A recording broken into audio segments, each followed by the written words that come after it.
Star directors movies అంటే audience లో definitely craze ఉంటుంది. అందులోనూ త్రివిక్రమ్ సినిమా అంటే అబ్బా ఇంకా క్రేజ్ నెక్స్ట్ లెవెల్లో ఉంటుంది. ప్రస్తుతానికి ప్రిన్స్ మహేష్ బాబుతో కలిసి గుంటూరు కారం చేస్తున్నాడు మాంత్రికుడు. అండ్ నెక్స్ట్ బన్నీతో కూడా చేసే ప్రాజెక్ట్ ఉంది. కానీ ఈ మధ్య జోరుగా నేచురల్ స్టార్ నానితో త్రివిక్రమ్ సినిమా చేయబోతున్నాడు అని ప్రచారం జరుగుతోంది. ఇంతకీ ఇది నిజమేనా? నాని త్రివిక్రమ్ కాంబినేషన్ ప్రస్తుతం టాలీవుడ్ ను షేక్ చేస్తోంది. అందుకు చాలా రీజన్స్ ఉన్నాయి. సంక్రాంతికి గుంటూరు కారం రిలీజ్ అయిన తర్వాత త్రివిక్రమ్ ఫ్రీ అయిపోతాడు. ఆ తర్వాత అల్లు అర్జున్ తో సినిమా చేయాల్సున్నా అందుకు ఇంకా చాలా సమయం ఉంది. ఎందుకంటే ఆగస్టులో పుష్ప 2 రిలీజ్ ఉంది. ఆ తర్వాత ఐకాన్ బోయపాటితో మూవీ చేయాలనుకుంటున్నాడట.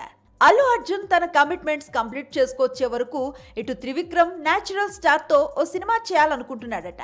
పైగా ఇటీవల హాయ్ నాన్న ప్రమోషన్స్ లో మహేష్ తో కలిసి ఒక మల్టీ స్టారర్ చేయొచ్చు కదా నాని అంటూ ఒక నెటిజన్ అడిగిన ప్రశ్నకు వెంటనే త్రివిక్రమ్ గారినే అడగాలంటూ రిప్లై ఇచ్చాడు నాని. సో నాని కోసం త్రివిక్రమ్ ఆల్రెడీ ఓ స్టోరీ రెడీ చేసి ఉండాలి. వీరిద్దరూ సరైన సమయం కోసం వేచి చూస్తూ ఉండాలి. అందుకే నేచురల్ స్టార్ ఇండైరెక్ట్ గా హింట్ ఇస్తున్నాడు. ఇప్పుడు త్రివిక్రమ్ తో మూవీ రూమర్ అవుతోంది. మరోవైపు నాని మాత్రం మరో 2 ఏళ్లకు సరిపడా సినిమాలను సెట్ చేస్తున్నాడు.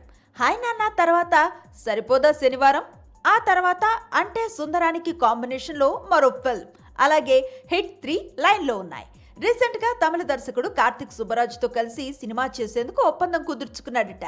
కార్తిక్ సుబ్బరాజు రీసెంట్ గా జిగర్తాండా 2 తీసి బ్లాక్ బస్టర్ అందుకున్నాడు.